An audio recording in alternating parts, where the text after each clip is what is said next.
I'm sorry, I'm sorry, Ken, we were muted, I apologize, everyone, sorry. I started the meeting at 12:02, and we're talking about, Attorney Shea brought up the fact that we might want to do a survey of the wooded lots.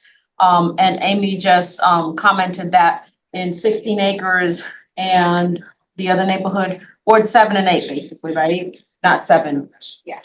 Ward 7, 7, and I don't know what number 16 acres. 16 acres is. That's going up towards 8. It's 7 and Ward overlap. 5, Yeah, 7 and 8 over. So, in the last 2 years, Amy, 100 lot, 8 years. in the last 8 years, over 100 lots have been clear cut. pretty much it. So what we want to do going forward is we want to prevent that from happening. That like almost makes me cry thinking about that we clear cut 100 lots full of trees that could have potentially, mitigated, like Amy said, the climate change, catastrophe that we're living in. It could have cooled our city a lot more than what we have now. So what we want to do with an ordinance like this is going forward is to prevent that from happening. So I would love to see more lots being grown with trees, so then maybe if we have those planted in the future, this will prevent them from getting torn down without a permit, so we're not trying to tell people what to do, especially on their private land, but we need to hopefully educate them and let them know that this is something that will help all of us in the future. And I don't want to labor this, but maybe Alex can tie in, the council just passed something on trees and planting.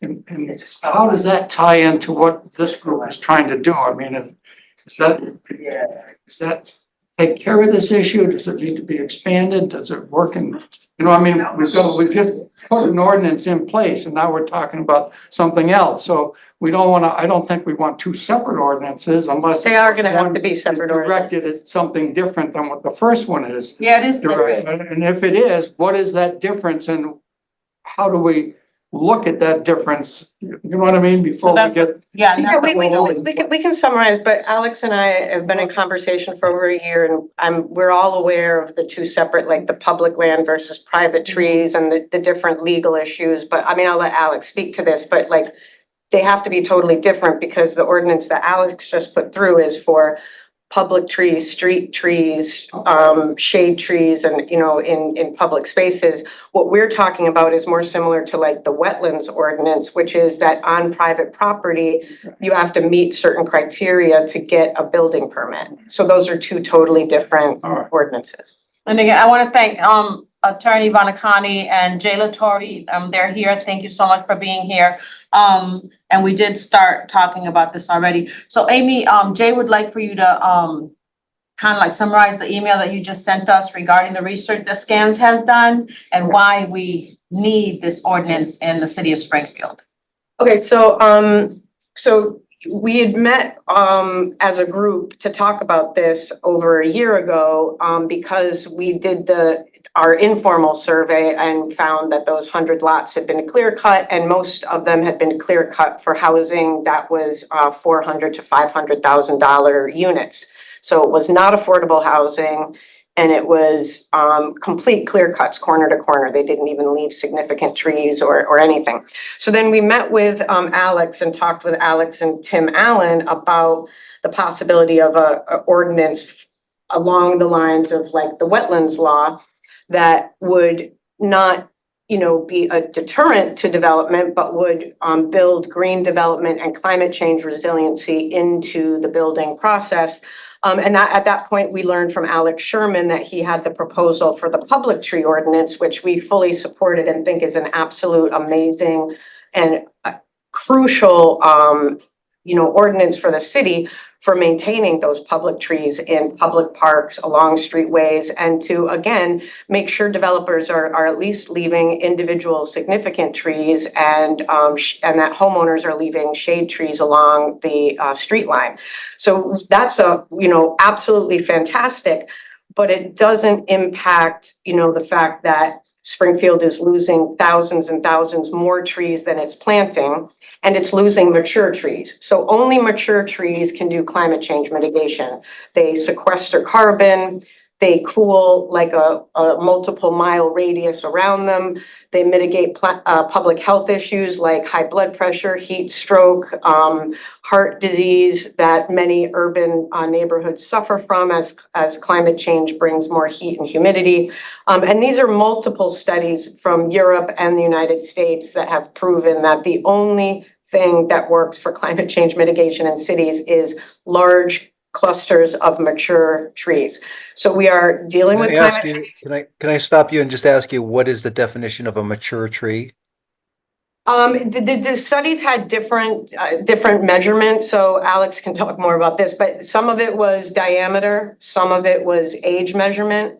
And then in Europe, in England, they actually have this like new,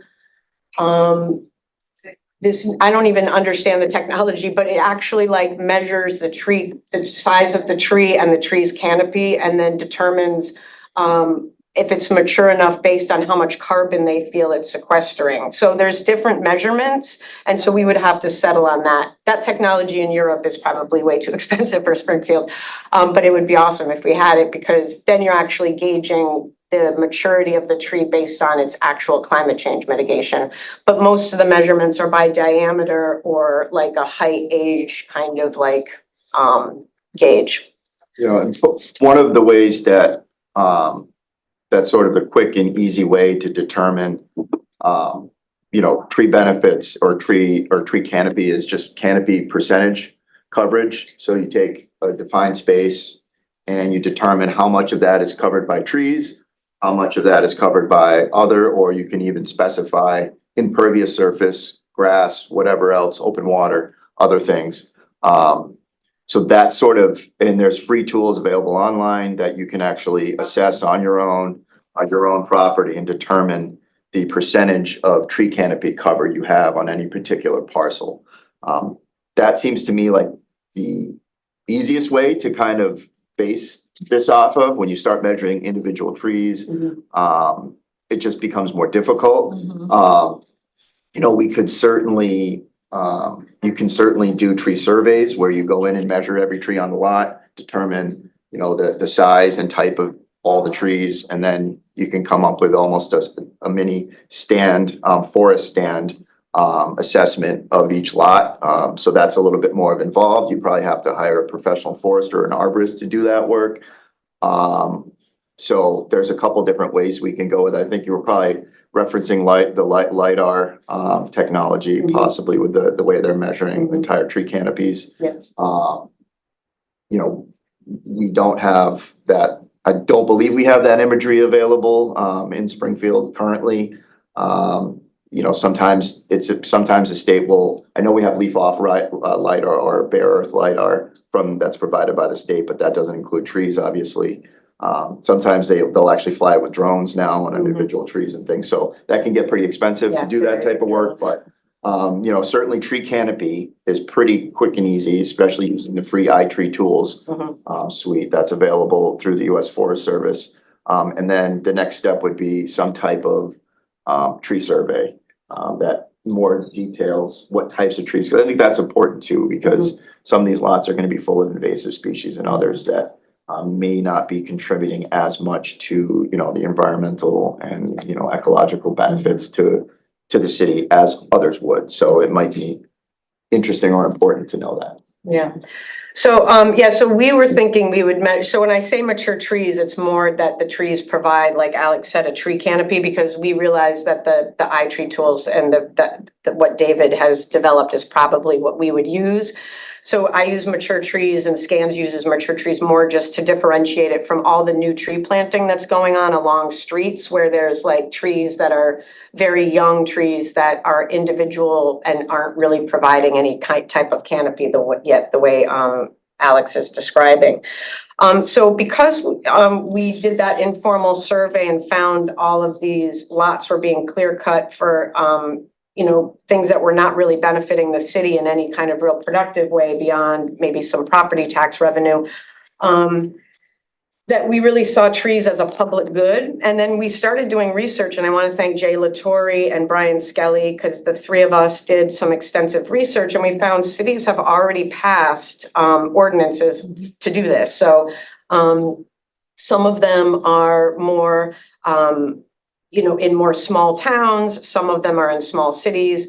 Boston recently passed one, but as I said earlier, the one that Boston has I don't think can be a model for us, other than maybe we've pulled some parts from it, because Boston's had already made a massive commitment to protect public and private trees, and they already have this massive funded environmental office and have more money than a city like Springfield can have. But I think the point is there are already towns and cities in Massachusetts, Virginia, Michigan, Oregon that have these ordinances. So this is not something that, like, we're raising something that hasn't already crossed, into precedent in other places.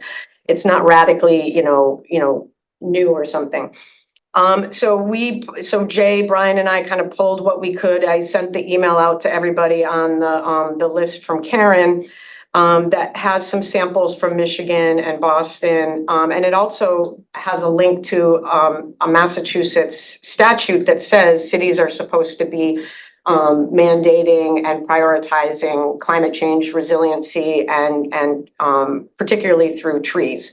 And then we also researched Springfield's own climate resiliency plan from 2017, which again emphasizes trees on private lots, as well as like what Alex did, which is trees in public areas. So if you look at the climate resiliency plan that Springfield has, it says trees on private lots need to be as much a priority as, public trees.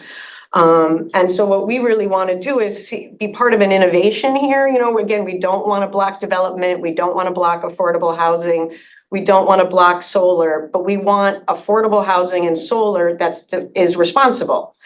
If you put up affordable housing for people and cut all the trees around it, you're just, again, putting poor people into what are called like these heat islands where they have no trees and their public health issues are going to escalate. So, we want to see that affordable housing, takes into account green, sustainable goals and climate change mitigation, and same with solar. We originally, SCANS wanted to work with the city to get a state grant. Massachusetts has many state grants to buy the 20 acres behind Best Fitness, Burlington, and Big Y at Allen and Cooley. And I started researching that, and I researched who owned it. It turned out to be S&S Business Corp., which is the finance arm of Stop and Shop. And I started doing research into how we could get that lot. I researched a grant with the state. I talked to the city hall office, grants office, and then all of a sudden we noticed that a dirt road was being cut into the 20 acres. And come to find out that 4 years ago, NextGrid already had a plan to clear cut that entire 20 acres and put in a solar project. Now, when I was doing research, I knew nothing about this. There was no public notice. There was no information. I was researching it for months and didn't know anything about this. And it turns out S&S Corp has transferred the land to NextGrid, and NextGrid is going to go ahead with a 15-acre clear cut. They can't touch the 4 acres at the western end because there's a wetland on it. And this is exactly to our point.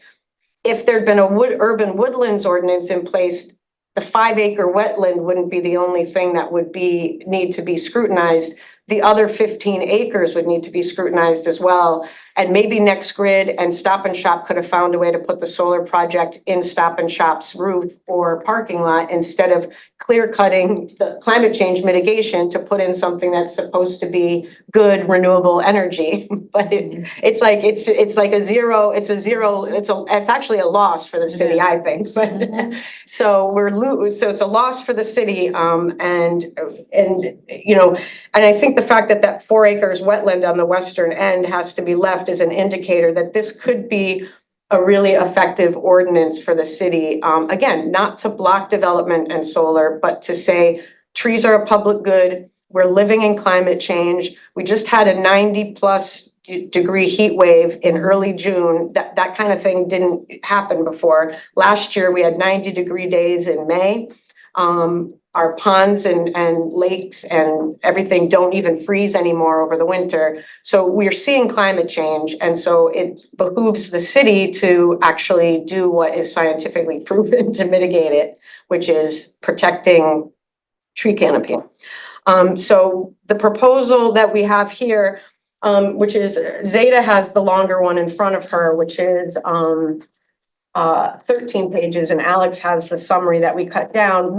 Jay, Brian and I sat and we just pulled out what we thought would actually be affordable and would also generate money for the city, that if developers or solar companies are given permits to cut certain percentages of trees, they have to put money into a tree fund.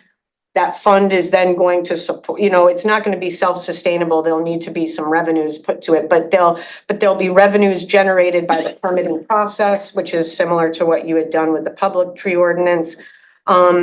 And it doesn't have quite the intensity of some of the measurements that, as Alex said, are gonna be too expensive for the city, but that if we measure it by tree canopy and that we give permits or not based on tree canopy, and then have developers and solar pay into a fund mandated for trees only and tree oversight and health, because like Alex said, we want healthy urban woodlands. I think that, this has some really key parts to it. I also wanted to say that because of this, word has gotten out about scans and about the need for conserving woodlands.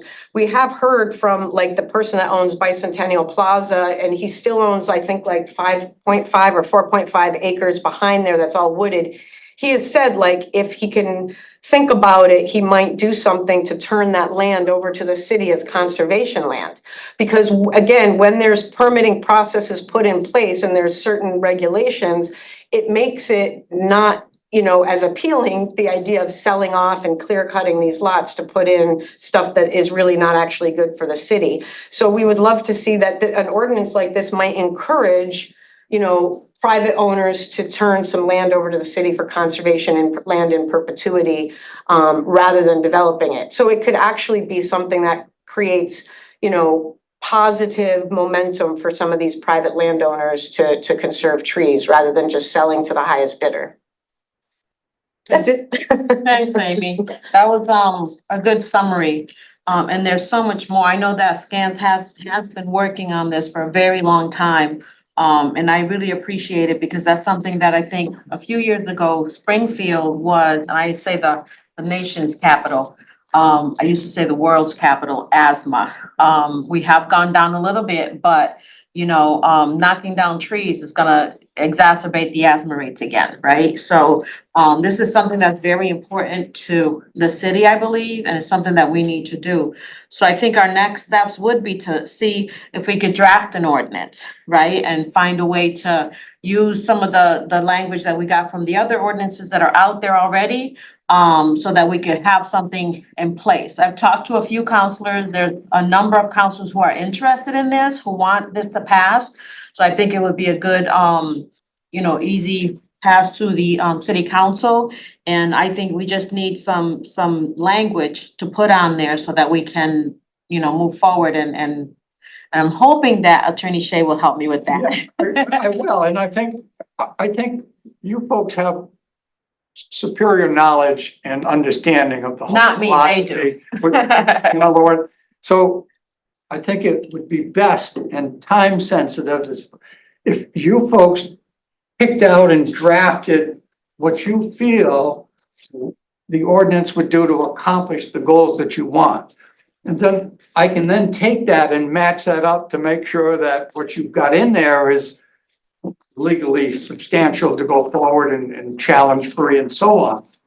I don't think that the law department ought to draft the tree ordinance per se, because you know what I mean? But So we give did us, that. give us what you think you would be comfortable with, and then we can look at and say, this is good, this is gonna work, tweak it here, tweak it there, is a lot more effective than me sitting in a room in the law department and say, well, all right, I'm gonna come up with a tree ordinance now and put it together, you know what I So mean? we have Sure. the tree So ordinance. if you've got one ready that you, It's not in city council language, that. I understand that, we'll fix city council language, but I need Okay. something to work on, and then we could get together and I could say, well, look, I've gone through this and, Okay, let's so take you a look have at this that. paragraph, or let's take a look at that Right. paragraph, okay? So I you think have, that, so sorry. you have that. We emailed it to you. It's in the email, just the most recent one that Amy sent out this I don't today, have my- actually.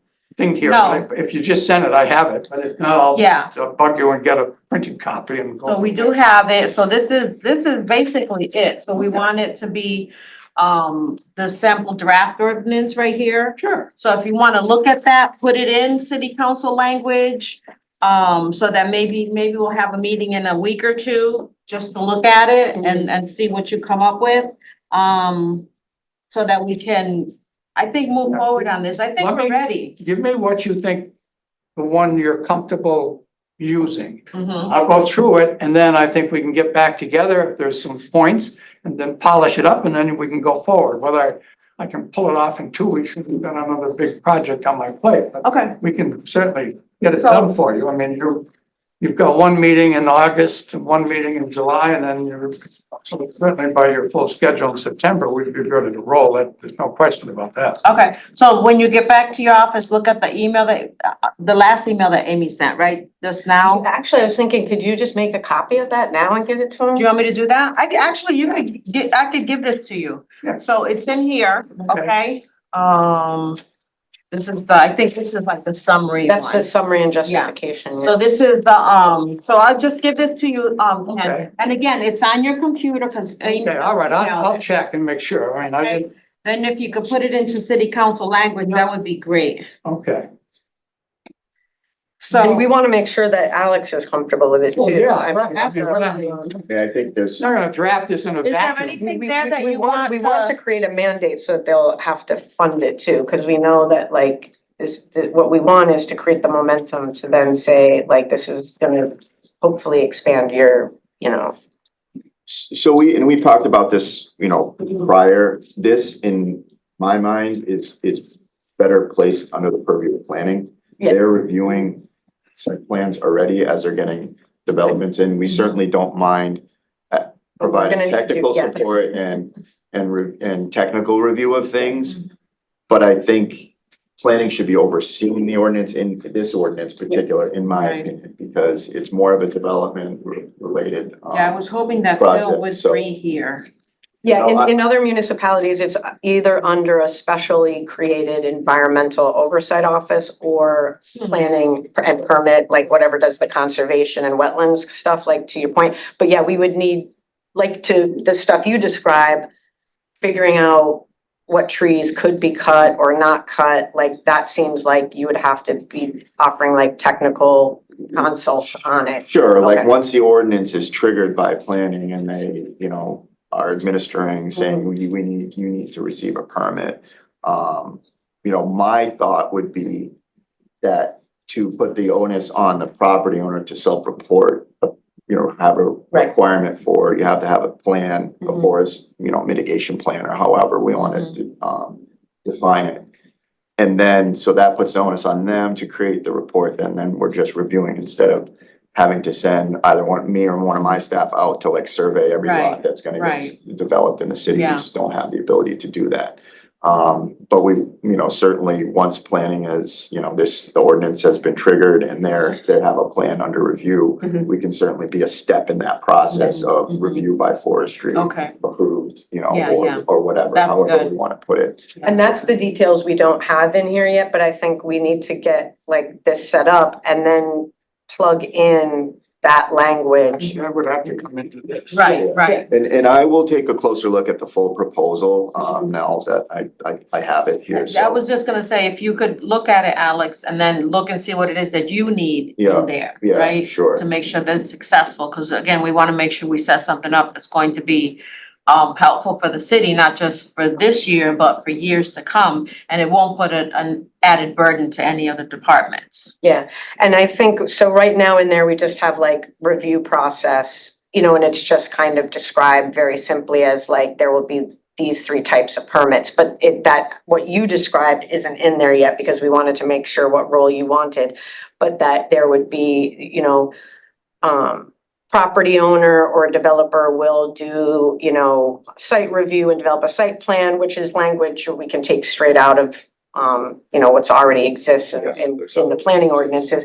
And that then something in there about like technical review by forestry division at whatever, plug that into whatever point you think it could be plugged into. Sure. But I agree, like, yeah, they need to, just like with wetlands or just like with the solar project that NextGrid is doing, they had to develop the site plan, they had to do the soil assessment and, say what they were gonna do. Yeah. Great. All right, good. So I think, did you have something else? No, I was gonna say, maybe at some point Alex and I should sit down Absolutely, yeah. before we come up with the final thing, so Yeah. that we're Well, you know on where the to same find, you can page. yell over to me one day, Right. see if I'm home. You guys Has are- anybody, can I, if I may, Madam Chairwoman, has anybody walked this through planning yet? So they have been at a meeting, I think, and we've invited them. I think they're included in all the emails. I could certainly talk to them. We had the first meeting with Pioneer Valley Planning. Our first meeting was with them and we talked about the climate, resiliency plan. And we talked about an, urban woodlands ordinance. Phil was at Phil, that we meeting. met with Phil at all. Mhm. I think I missed Yeah. that one. I don't think I was at that one. Yeah, I was? yeah, and then you I did your missed presentation. One, I missed one of The them. first one, I think you missed. Okay, I missed, We've had 3 so far. all right. You missed the first one, and then you were at the one with the Pioneer Valley Planning Commission, because then you presented the Catherine public. Matei was here, ordinance, yeah. And Phil was at that one, but he didn't ask any questions. And we've also contacted Phil, as well and sent him materials, but we haven't heard anything from him. Timeline on this? I don't know. I just want it hopefully before the end of the year. We could have an ordinance done and hopefully put it through the city council, like you said, when we're at full meetings mode, then maybe we can put I it would think- forward. By September, I mean, Okay, yeah, you've only got 2 more meetings and it's. right. Does that sound reasonable? Attorney Bonacati? It does, Madam Chairwoman. I just want to make sure, does have a significant impact on planning and development in the city. So I just want to make sure that other departments weigh in so that we don't have any unintended consequences to what we're trying to accomplish. Right, I agree. And I know that, we have a housing crisis. We have a lot of, health crisis. We saw the doctors come to the city council and complain that, people can't get to their doctor's appointments. So I think, taking into consideration all of that, right? We need to make sure, like you said, that it won't have some negative consequences that come out of it. And that's why I want to be very careful that we go through the right process. That's why I first met with Kathy Rattay at the, Planning Commission. And then we've had a couple of meetings, so I don't know that, it doesn't feel rushed, does it? I don't want it to be rushed. My ordinance took 10 years, but. Okay, well, no, not taking that long, Alex. Alex, let's not have that be the bar. I'm hoping that was a- Not the bar. No, but I think because of the Pioneer Valley Planning Commission, Climate Action Resiliency Plan, that plan was That's 7 years old 10, now. yeah, at least, right? So I'll say 10 years. So I'll say another year. Let's do like 10 years. And as you see, the date on this proposal is March 2023. So we've been carrying this proposal around to meetings and offices for almost a year and a half. Yeah. So no, but I agree with that. And hopefully the other departments will come on board at least and look at what we have going on and comment if they feel like there's an issue. So that we can resolve it now before, I agree. we put it forward. Okay, great. Thank you so much. I did see Council Davila join us, but I don't think he's He popped on. off, yeah. So again, if there's nothing else, we're looking forward to a city council language ordinance of the draft that you have, Ken. And I agree, talking to Alex, I think, and Alex, again, if there's anything in there that you think needs to change from your department, let Ken know. I'll give it a close review and send notes to Okay. the group. So I say we'll come back maybe in a month. That should- Counselor Govan? Yes, yes, Jay. Hi, Jay. Thank you so much for being Hi. here. Good afternoon. Can you hear me okay? Yes, we can now. Okay, great. I'm not at home, but I did want to just offer a couple comments if it would be appropriate. Yes, please. Okay, great. I'll try to be brief. First of all, I want to thank and welcome our new city solicitor, I appreciate you being at the meeting and offering your comments. I absolutely agree with you that this ordinance has, amongst the many positive potential impacts, it has the potential to impact either positively or negatively a number of different departments within the city, as well as economic development, from our partners in the community that work in the development community. So getting their input is important. And I would go so far as to say that we do have a number of reputable developers that work within the city of Springfield, and speaking with them in a formal or informal way would be valuable. Basically, by the time this gets to the city council for consideration, how can we eliminate as many gotchas as possible, as to make sure that this doesn't get kind of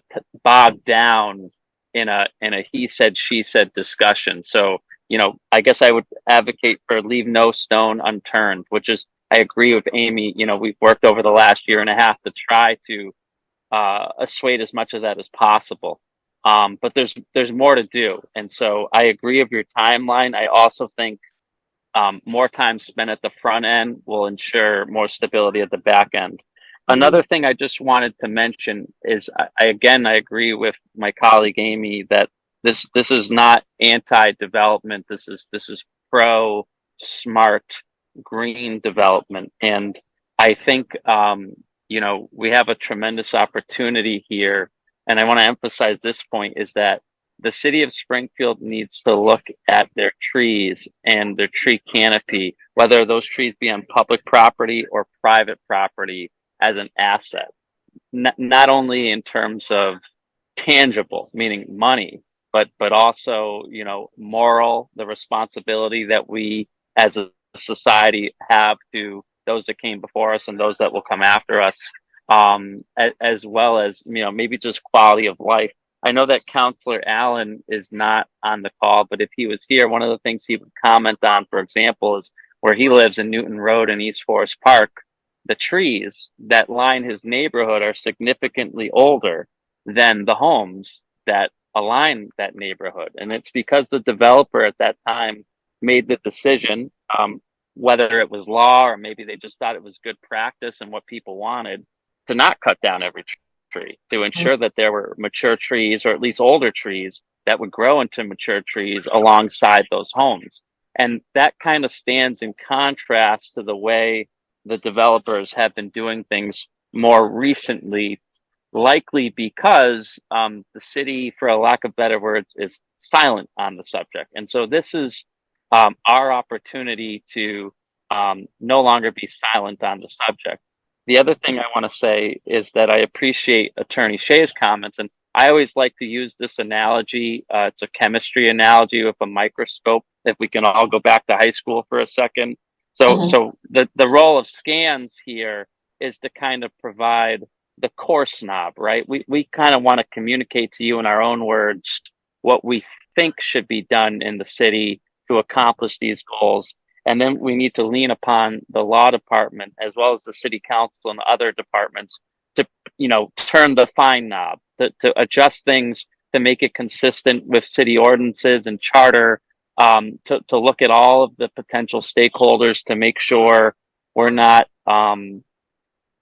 inhibiting the development in a way that could result in litigation across the board, as well as any unforeseen impacts we might have in the language that are not really intended by us.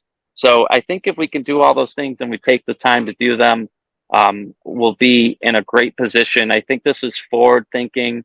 I think we have all the right intentions, and I'm just very thankful for you, Councilor Govan, for calling the meeting. And I'm looking forward to more conversations with more stakeholders. Thank you. Thank you, Jay. Thank you so much for your commitment and dedication to this project, 'cause I know you did a lot of work on that. All right, great. So I think that if we met in a month, and it looks like it'll be August 6th, is anybody on vacation that week?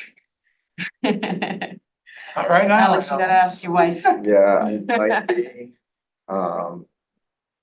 might be. If not, we could do the Oh, following. that does remind me, Counselor. I'm so sorry to interrupt. I do want to just make one more technical point, which is important, is that one portion of this urban woodlands ordinance, which has already been established thanks to the work of Alex Sherman and his team, is that, you know, the city now has a tree fund, you know, that is built into law. And that was one of the first things That's we amazing. looked at when we looked at Amherst and Cambridge and other surrounding communities. You know, previously, you know, we had no way to direct funds directly related to tree work to a tree fund. We have that now. So that's already a great step forward that required a lot of, you know, work by the forestry division and the city council. So that in of itself is shows you the progress that can be made in a year. So Absolutely. thank you, Alex. Absolutely. Yeah, thanks, Definitely. thanks for pointing that out. I meant to mention that point earlier. That is one of the things that are sort of ticked off, you know, checked off here that we've already got done. So I am available the 6th. Perfect. Okay, so if that's good for everybody else, Ken, no vacation on August 6th. My wife comes I up with think something. noon is good. Have her call me first, okay? Yes, okay, so yeah, but let's do noon. That's, I think this sounds like a good time for everybody. So in the ordinance, then it can just say to establish tree fund rather than create a tree fund. Yeah. Yeah, it's been because you have it. established. Replacement. Okay. Right, yeah, and I agree with Jay, you know, I think that's something that I'm so, when I saw that come Mhm. through, I was so happy about it because I know how important trees are. I live on Berkshire Avenue and we have a tree canopy all the way up my street and I love it. My backyard has tons of trees. So I'm always telling people, you know, if you want some trees, call the forestry department. And you might get a lot of requests because, That's great. yeah, Even better now that the GGCP has Excellent. expanded its own. So. perfect, perfect. Some of the worst streets are when I go down on my cringe because there's not a single tree on the street. Mm-hmm. Yeah, and it looks so sad, doesn't it? It's, And it's hotter, you can feel it the is, heat. you can feel the difference. All right, well, thank you again, and thank you, Stephen, for being here. I really appreciate you being here. And Jay, and Focus Springfield, and all of you guys. Thank you, Ken, Alex, and Amy. We're gonna keep working on this until we get it done. I appreciate your support and all the work